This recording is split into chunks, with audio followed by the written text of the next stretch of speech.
Penjualan tiket konsert G-Dragon 2025 World Tour Ubermensch di Kuala Lumpur mencetuskan kontroversi hangat apabila harga tiket bagi zon VVIP yang asalnya berharga RM1,339 dijual semula sehingga mencecah RM28,000 oleh pihak tidak bertanggungjawab atau lebih dikenali sebagai scalpers.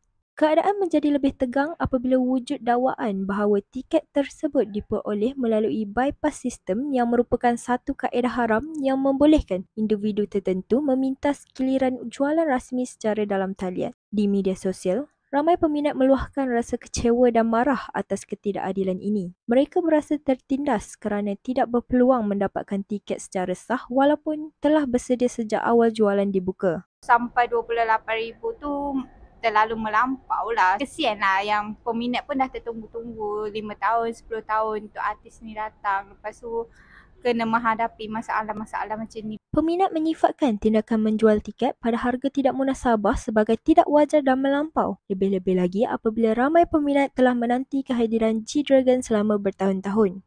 Sepatutnya tak patut berlaku lah sebab ini seperti macam diorang nak ambil kesempatan terhadap fans peminat-peminat. Satu tindakan perlu dibuat untuk menghalang benda-benda macam ni berlaku lagi lah sebenarnya.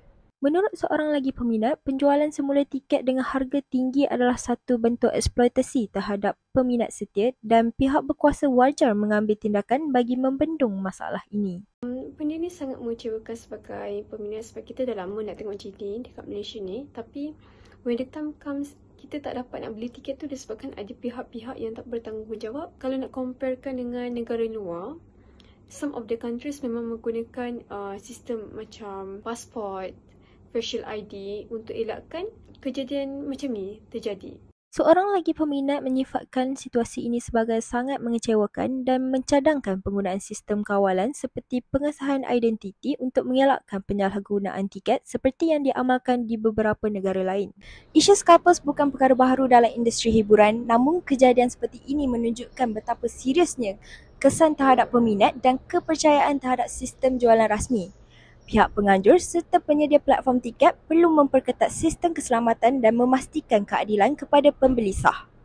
Tanpa tindakan tegas, industri hiburan akan terus dicemari oleh pihak yang hanya mementingkan keuntungan, bukan pengalaman peminat sejati. Kira Syaidan melaporkan untuk Nadi Bangi.